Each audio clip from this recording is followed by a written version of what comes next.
Geoff Chouon.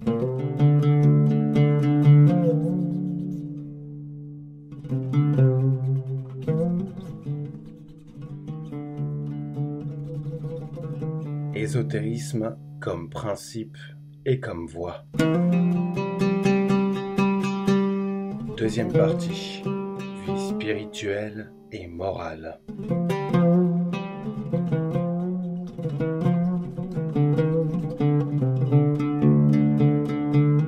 Chapitre Critères de valeur. En quoi consiste la valeur spirituelle effective, non virtuelle seulement, d'un homme pour lequel la question peut ou doit se poser? Est-ce en son intelligence, son discernement, sa connaissance métaphysique? Évidemment non, si cette connaissance ne se combine pas avec une volonté réalisatrice et avec une vertu globale qui soit au moins suffisante. Est-ce en sa volonté réalisatrice, sa puissance de concentration? Non, si celle-ci ne se combine pas avec le minimum nécessaire de connaissances doctrinales et de vertu.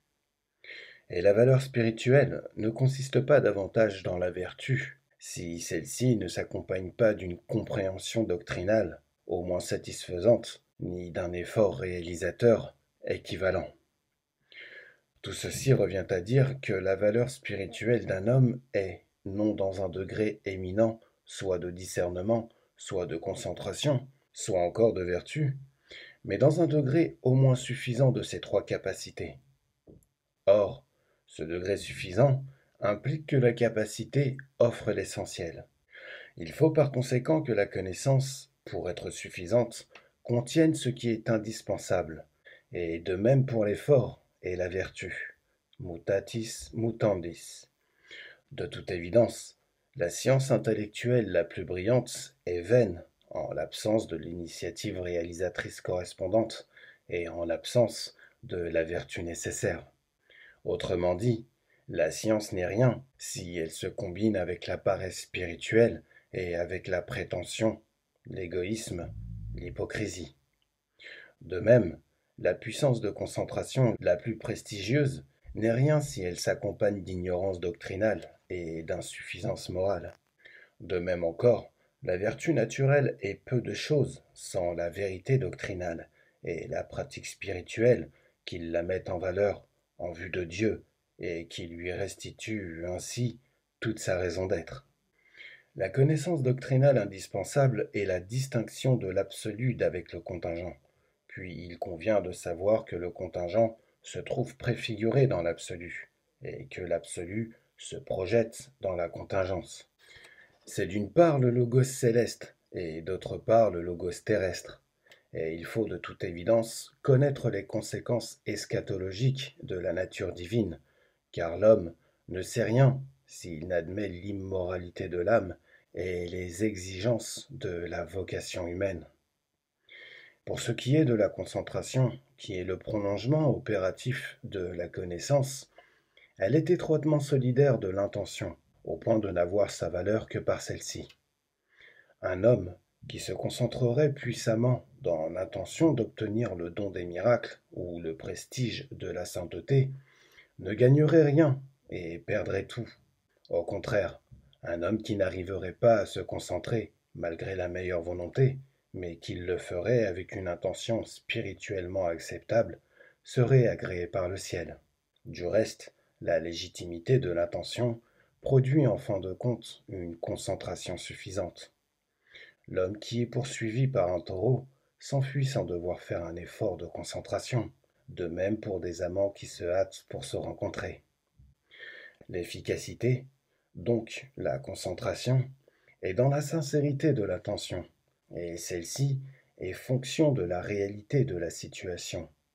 L'homme, qui prie parce qu'il veut réellement échapper à l'enfer, ou parce qu'il a la nostalgie du paradis, ou parce qu'il aime Dieu et qu'il aime prier, ou parce que la réalité de Dieu s'impose concrètement à son esprit, un tel homme réalisera sans peine la ferveur et par conséquent la concentration, l'unité d'esprit, l'intériorité contemplative. Quant à la vertu, qui est la sève morale de toute opération spirituelle, elle est essentiellement la générosité, donc le don de soi vis-à-vis de Dieu et l'ouverture de l'âme vis-à-vis du prochain. Qui dit générosité dit détachement, car l'homme avide et mesquin ne saurait être généreux. La générosité, par sa nature même, implique l'intuition des bonnes intentions d'autrui, c'est-à-dire que le généreux n'interprétera jamais en mal des intentions bonnes, bien qu'il puisse lui arriver d'interpréter en bien des intentions mauvaises, en quoi il ne sera pas blâmé par Dieu, à condition qu'il s'agisse d'une méprise accidentelle et excusable, et non d'un entêtement contraire à la vérité. Bien des hommes sont en enfer parce qu'ils ont soupçonné gratuitement des hommes honnêtes, mais pas un seul honnête homme n'est en enfer parce qu'il s'est laissé tromper. La vertu, pour être telle, est objective. Elle se conforme au réel et non à l'illusion. La générosité n'est jamais complaisante, ni faiblesse. Elle n'est vertu que par sa force interne. On doit être généreux envers le prochain en tant qu'il est victime d'une erreur ou d'un défaut, mais jamais en tant qu'il s'identifie avec eux. On peut être généreux avec la passion, mais non avec l'orgueil. Ou encore, on peut être généreux, dans un même cas, une ou deux fois, mais non une troisième fois, comme on ne peut être généreux avec le diable, puisqu'on ne saurait le convertir. On ne peut davantage l'être avec des hommes qui partagent son esprit. On a toutefois le droit moral, en tout honneur, de les surestimer a priori, mais on n'a jamais le droit de sous-estimer les hommes de bien. Il serait faux de conclure que des hommes qui ne discernent pas du premier coup d'œil le diable sous un déguisement soient influencés par lui du seul fait de leur méprise, car leur candeur est naturelle et respectable. En revanche, sont affectés par le diable ceux qui agissent comme lui, même s'ils croient le combattre et qu'ils le reconnaissent d'emblée sous un déguisement. En un mot, il vaut mieux avoir une générosité qui par accident absout un coupable que d'avoir un sens critique bouillonnant et acerbe qui entraîne dans sa réprobation des innocents. La pauvreté devant Dieu devient richesse envers les hommes, c'est-à-dire que la réceptivité vis-à-vis de Dieu devient rayonnement et générosité vis-à-vis du prochain. Ce rayonnement est toujours déterminé par la vérité, non par une subjectivité gratuite, et comporte par conséquent un aspect de rigueur adamantine, rigueur qui, dans un certain cas, est la seule charité possible.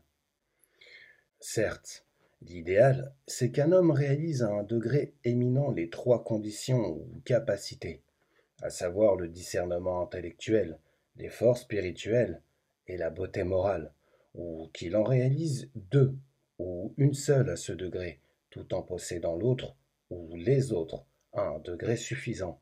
Mais quand il s'agit simplement de savoir si un homme est spirituel ou non, s'il est sincère ou mondain, ces sommets n'ont pas à entrer en ligne de compte. De toute évidence, il vaut infiniment mieux réaliser l'équilibre des trois capacités, au moins suffisantes, que de manquer de l'une d'elles, tout en possédant une brillante hypertrophie, rendue aléatoire du fait même de son isolement. On pourrait objecter à ce système de critères que la valeur spirituelle d'un homme n'est pas toujours manifeste et qu'il est impossible de la déceler chez des personnes peu connues.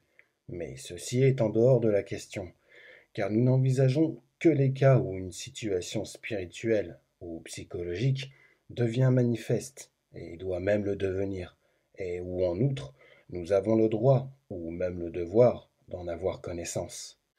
Il s'agit ici non de nous préoccuper de personnes qui ne nous concernent ni pratiquement ni théoriquement, mais de nous prémunir contre des erreurs dans le cas de personnes qui risquent soit d'être méconnues parce que leurs talents sont modestes, soit au contraire de jouir d'un prestige immérité parce que leurs talents sont exceptionnels. L'homme s'expose aux plus graves dommages spirituels, soit en méconnaissant une âme supérieure à cause d'une légère imperfection ou d'une apparence d'imperfection, soit en rendant hommage à une âme inférieure à cause d'une qualité saillante, mais en fait inopérante. Nos trois critères indiquent le fondement même et, en un certain sens, la base à la fois essentielle et minimale de la vocation humaine. Et celle-ci ne peut être que spirituelle si l'homme est réellement l'homme. Le sommet de la première condition, la compréhension doctrinale, est une intellection directe qui se manifeste par une inspiration permanente et qui est voisine de la prophétie. La limite inférieure de la compréhension doctrinale est la connaissance des vérités indispensables au salut, ou une connaissance suffisante des données fondamentales de la métaphysique. Le sommet de la seconde condition, la tension réalisatrice, est un état d'union permanent à Dieu. La limite inférieure de cette tension étant l'intention légitime et sincère et l'effort qui en résulte. Le sommet de la troisième condition, enfin, la conformité morale, est une parfaite beauté de l'âme, une noblesse qui fait que l'homme voit les choses de haut, non seulement sur le plan des abstractions doctrinales, mais aussi sur celui des sentiments intimes. C'est percevoir avec l'âme sensible la relativité et l'évanescence des choses, et en même temps, sous le rapport opposé et complémentaire, l'absoluité et l'infinité, et partant la permanence qu'elles manifestent à leur manière et qu'elles laissent transparaître. Il en résulte que l'âme noble a toujours quelque chose d'inconditionnel et d'adamantin, en même temps que quelque chose d'illimité et de rayonnant. Et ce rayonnement se traduit précisément en générosité. Quant à la limite inférieure de la vertu, elle est cette générosité élémentaire, ou cette capacité de mettre la dignité morale au-dessus de l'intérêt, qui prouve que l'homme est réellement homme, qu'il l'est par vocation et non par accident. Note de bas de page. Relevons le fait que la valeur morale d'un homme se manifeste notamment sur la base des facteurs généraux et évidents, par la facilité avec laquelle il accepte des critiques justifiées et par surcroît tolère de légères exagérations dans telles critiques, par l'impartialité aussi, avec laquelle il examine des critiques même injustifiées, si elles ne sont pas trop invraisemblables, et par la prudence et le sens des proportions dont il fait preuve quand les circonstances l'obligent à blâmer autrui, ce qu'il fera sans devoir se montrer hésitant en cas de certitude, car la vertu ne saurait exiger de l'indulgence pour les loups dans la bergerie.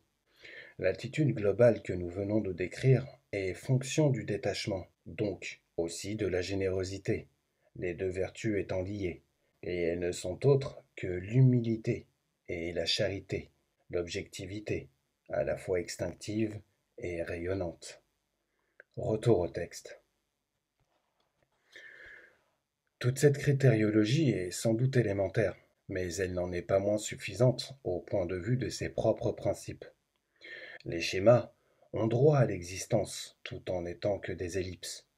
En tout état de cause, les critères dont il s'agit, et cela résulte de leur propre nature, fournissent moins un instrument pour mesurer les autres qu'un moyen de se vérifier soi-même, du moins a priori, et à supposer qu'on n'ait pas à se protéger contre les illusions d'autrui, ce qui toutefois ne nous autorise pas à perdre de vue que, potentiellement, les autres sont en nous, et que nous sommes dans les autres, si bien que nous ne sommes jamais dispensés de perfectionner en nous-mêmes ce dont nous constatons l'imperfection autour de nous.